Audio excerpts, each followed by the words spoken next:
언제든지 현실에서 내 자신을 낮춰가면서 겸손한 마음과 행동으로 하나님 사랑, 이웃 사랑을 실천하는지 자신을 되돌아보고 점검해 봐야 됩니다. 우리는 우리 속에 비춰주신 빛이요, 어둡지 않은가 항상 자신을 되돌아봐야 된다는 것이죠. 그래야 앞으로 진보가 되는 것입니다. 비전을 갖고 신앙생활을 할 수 있다는 것이죠. 사람은요, 무엇인지 심는 대로 그대로 거두리라 그러셨어요.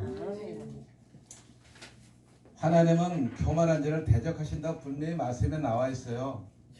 그리고 겸손한 자는 은혜를 베푸신다고 말씀에 나와 있잖아요. 그러니 우리는 겸손한 사람이 돼야 돼요. 왜? 하나님 뜻에 따라야 되니까요.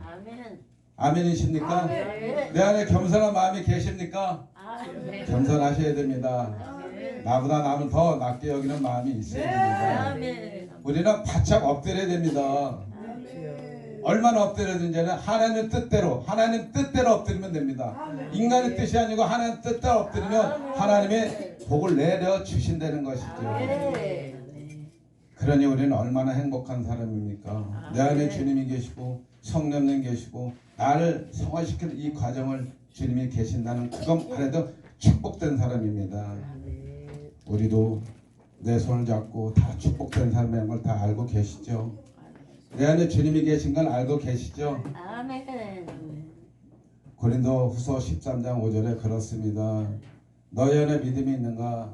너희 자신을 시험하고 너희 자신을 확증하라. 예수 그리스도께서 너희 안에 계신지 알지 못하느냐?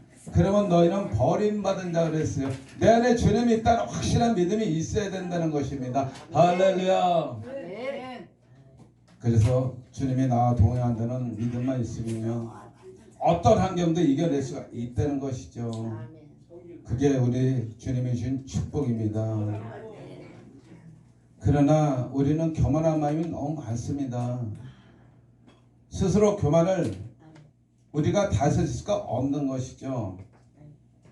그러기 위해서 뭐가 필요합니까? 이 교만한 마음이 겸손한 마음으로 변화되게 되려면 우리 주님이 사랑이 내 가슴속, 우리들의 가슴속에 들어와야 됩니다. 우리 주님이 가슴속에 들어와야지 겸손의 자세와 섬김 열매가 나타나는, 그건 반드시 나타납니다. 아멘. 왜? 주님이 사랑이시니까. 아멘. 그러니까 우리는 주님이 가득한 사랑이 가득한 사람들이 돼야 돼요. 아멘. 그래서 세상에서 하나님 빛을 밝히는 등불이 돼야 된다는 것이죠. 그게 우리의 최선의 목표가 돼야 됩니다. 그러니까 자기를 높이면 안 된다는 것입니다. 예수님도 체에 만찬하신 후 허리에 수건을 두르셨어요. 그 대야 물을 떠다가 제자들이 발을 손수 씻겨주셨습니다. 그리고 제자들에게 뭐라고 말씀했죠? 내가 너희들에게 복을 보인 것 같이 너희도 섬기는 자가 되라 그랬어요. 예수님이 섬김이 우리의 겸손 완전히 극심이다. 우리 예수 믿는 사람은 섬김이 자연히 따라가야 돼요. 그렇지 않으면 신앙생활을 할 수가 없다니까. 교만이 가득한 사람들은요, 불과 유흥을 타는 곳에 던져진다는 거예요. 그러니까 우리가 교만한 말 가면 안 된다는 것입니다. 항상 겸손한 마음이 있어야 된다는 것입니다. 신앙생활이 오래 가면 갈수록 자기 이치를 확실하려고 남에게 베풀지 못하고 사랑하지 못하면요, 그건 망하는 지름길이라는 것입니다. 신앙생활을 하면 갈수록, 믿음생활을 하면 할수록 더욱더 겸손하고 더 밑에 있는 사람들을 더 후대하고 이렇게 해야지 살아가면서 하나님의 축복을 만난 사람은 산다는 것입니다. 그걸 명심하시기 바랍니다. 예수님이 섬김이 겸손히 극치를 준 거예요. 우리에게 십자가 죽음이 우리에게 기적을 줬잖아요. 얼마나 기적입니까? 예수님만 믿으면 우리는 구원의 역사가 열어 나가잖아요. 그동안에 성공하는 과정이 있어서 그렇지만, 그러니까 얼마나 놀라운 역사입니까? 자기 안에 있는 걸 다 부인해야 돼요. 그 십자가를 따르며 좁은 문으로 갈 수 있는 낮은 자가 되어야 된다는 것이죠.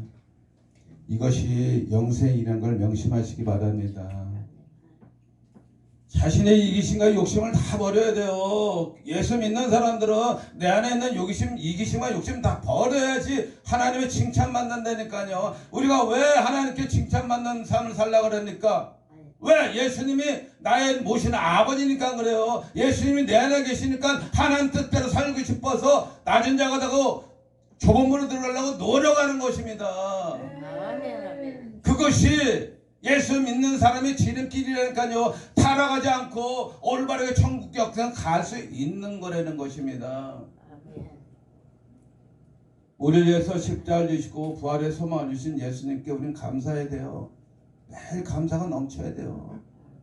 아무리 환경이 힘들더라도 모든 건 내 안에 주님이 계시고 나를 끝까지 인도하시는 그 확실한 믿음이 있으면요 감사가 넘쳐야 돼요. 시간에 돈 100원 없으면 어때요? 주님이 나랑 같이 계시는데, 내가 몸이 아프면 어때요? 내 안에 주님이 계시는데, 이런 믿음이 우리 안에 있어야 된다는 것입니다. 그러면 주님의 능력이 부어져 모든 기적의 역사가 일어나는 것입니다. 기적이 뭡니까? 기적이 뭡니까? 우리 인간들이 못하는 걸 하나님이 해주는 게 기적입니다. 내 돈에 내 주머니에 돈 100원도 없어도 하나님의 기적이 일어나면 돈이 재물이 들어올 수가 있는 거고, 몸이 아파도 하나님 기적이 임하면 역사가 일어나는 것입니다. 단지 그거는 차이가 어떤 점은 기도와 말씀과 모든 걸 무장해야 된다는 것이죠. 그렇지 않고는 하나님의 능력을 받을 수가 없습니다. 하나님과 올바른 관계를 유지해야지 주님의 능력을 부어주신다니까요. 하나님 관계를 올바르게 유지도 못하면서도 매일 달라 하나님은 안 주십니다. 영적 교통이 되려면요 내 안에 있는 모든 잘못된 것을 회개를 통해야 됩니다. 그래야지 하나님께 모든 걸 열어주신다는 것이죠. 그러니까 우리는 무조건 그건 바짝 엎드려야 돼요. 내 어깨를 살려고 내 목을 엉켜주고 힘들면 주님이 그걸 치십니다. 나중에는 우리 모두 겸손한 자가 되시길 진실로 바랍니다. 그리고 우리는 만나는 모든 사람에게 복음을 전파해야 됩니다. 왜? 겸손하고 이 착한 마음으로 복음을 전파하고 그 사람들이 그 불신자들이 예수를 믿고 하나님 말씀에 순종하는 역사가 일어난다는 것입니다. 그래서 복음 전파를 겸손한 마음으로 우리가 세상에 나가 기쁜 소식을 외쳐야 되는 것입니다. 저는 설교 자체가 다 복음입니다. 어차피 이 성경은 복음이에요. 하나님은 우리를 구원사에 하나님이 개입 말씀으로 모든 걸 고쳐주시고 말씀으로 악한 세상 사탄도 내버려주시기 때문에 하나님의 성경사가 다 구원사입니다. 그러니까 우리는 불신자들의 복음을 전할 수 있는 그런 사람이 되어야 돼요. 나만 구원당하는 게 아니고 하나님은 너만 구원하는 게 아니라 너 주위에 있는 모든 불신자들을 나를 전해주라. 이렇게 우리를 택하신 거예요. 이게 주님의 지상 명령이라는 것이죠. 그러니 얼마나 우리가 만나는 사람마다 모두 친절하고 겸손한 마음으로 전해야 된다는 것이죠. 마태복음 11장 29절 말씀에서 뭐라 그럽니까? 나는 마음이 온유하고 겸손하니 나의 명인을 배우고 내게 배우라. 그래야만 너희 마음이 힘을 얻으리라 그랬습니다. 예수님의 겸손만 내 안에 들어온다면 세상 모든 게 걱정되는 게 없다는 것입니다. 내가 나서 낮으는데 누가 나한테 낮은 사람한테 뭐라고 손가락을 잡겠습니까? 할 수가 없습니다.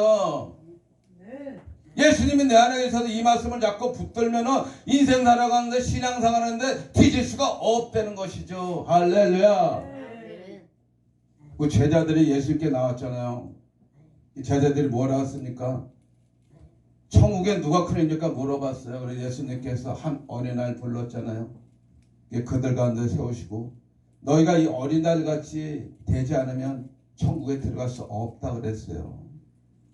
결단코 누구든지 어린아이같이 자기를 낮추는 사람이 천국에서 큰 자락을 말씀하신 거예요. 자기를 낮추는 사람이 주님께 인정받은 영생을 받은 사람이라는 것입니다. 얼마나 우리가 세상에 낮아야 됩니까? 더 낮아져야 돼요. 정말 낮아져야 돼요. 특히 예수 믿는 사람들, 신앙생활하는 사람 더 낮아져야 돼요. 공동체에서도 자기가 잘났으니까 그 공동체가 운행이 안 되는 거예요. 자기만 낮아질게 해봐요. 다 따라갑니다. 다 섬기고 갑니다. 자, 우리가 오늘 주제가 겸손의 삶입니다. 내 안에 겸손의 매력이 없으면 주님이 들어오지 않는 거예요. 그래서 누가복음 14장 7절 11절서부터 다 그 겸손의 삶입니다. 그러니까 우리는 주님의 말씀을 잘 가슴속에 간직해야 돼요. 그래서 모범적으로 겸손의 삶을 살아가야 된다는 것이죠. 그래야만 성숙한 신앙이 되어 하나님의 기쁨이 되고 영광을 드리는 삶을 살아간다는 것이에요. 우리 삶의 목적이 뭡니까? 저희 삶의 목적은 그래. 하나의 기쁨, 하나의 영광입니다. 그것밖에 예수 믿는 데 다 목적이 뭐 있습니까? 내가 잘 먹고 잘 살고 그게 목적이야. 잘 먹고 잘 살려면 밖에 나가서 일하죠. 돈 벌죠. 그러나 하나님의 기쁨과 영광되는 것은 오로지 예수. 우리가 예수를 전해야 된다는 거예요. 나를 통해 그리스도의 향기와 편지를 보내야 되는 거예요. 그게 하나님이 원하시는 거라니까요.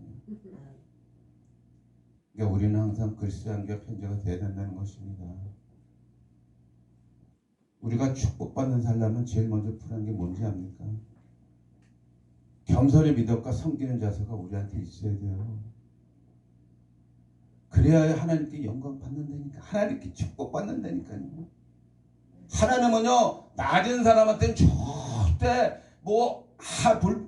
하나님의 영광을 다 낮은 사람한테 임하게 하신다니까요. 그 성화 과정이 낮은 자를 하고 다 올라갈 수 있는 보화, 새하늘 새 땅까지 다 마련해 주신 거예요.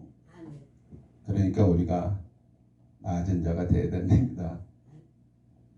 그래야 살아갈 수 있는 거예요. 우리가 신앙생활하면서 살아가는 게 뭡니까? 새하늘 새 땅 누리며 여기 천국에서 이 마음 천국, 영혼 천국까지 갈 수가 있는 것이죠. 여기 계신 모든 분도 내 안에 겸손한 마음이 조금 있다면 자신을 내려놓고 참된 회개를 통해 하나님께 돌아가야 됩니다. 이스라엘 백성이 북이스라엘 남유다로 하나님께 갈라놓으셨습니다. 왜 갈라놓으셨는지 아시죠? 그래서 북이스라엘 남유다는 끊임없이 전쟁이 그치지가 않았어요. 특히 북이스라엘 왕들은 모두 교만하여 아수르에게 멸망당하고 남유다는 바벨론 포로 70년을 했지 않습니까? 왜 그렇게 된 것입니까? 하나의 명령과 규례를 지키지 않고 교만하고 겸손한 자세와 마음과 행동이 없었기에 이들은 망한 것입니다. 이방 여자와 결혼하고 이방신을 한 하나님의 노임이 되고 결국은 이스라엘이 반쪽 나눠진 것이죠. 그냥 거듭 말씀드리지만 바짝 엎드려야 돼요. 그리고 매일의 삶에서 우리가 섬기는 하나님의 이되어심을 깨달아야 됩니다. 그리고 회개하고 모든 걸 알아야 돼요. 가능한 우리가 말씀 안에서 선한 마음을 사용해야 된다는 것이죠. 하나님께 겸손한다는 것은요, 하나님의 내 안에 살아계신을 인정하는 자세이기 때문에 하나님은 그런 사람들에게 축복을 내려 주신다는 것이죠. 그 주님의 능력을 부어 주시는 거예요. 그걸 믿으시기 바랍니다. 내가 낮은 자가 돼갖고 절대 멸시를 당한다 그래도 하나님 뜻대로 낮은 자가 되면 그건 천국으로 가서 영생의 미길이 된다는 것입니다. 사도 바울도 자신이 죄 중에 괴수라고 고백했잖아요. 왜 고백을 했습니까? 예수를 해방한 자가 성령의 역사, 성령의 예입니다. 이거 예수를 해방한 자가 있기 때문에 바울이 입술에 고백이 나온 것입니다. 겸손한 마음으로 고백했던 것이죠. 그러니까 모든 것이 지금 여기 있는 것도 이 자리에 만나신 것도 하나님 은혜인 줄 믿고 그런 사람들은요 자랑하지 못해요. 내가 온 자체가 하나님이 나를 보내주었고 나를 하나님의 찬양한 예배를 드리게끔 하는 누가 자랑하고 누가 겸손할 수밖에 없는 거예요. 내 자신이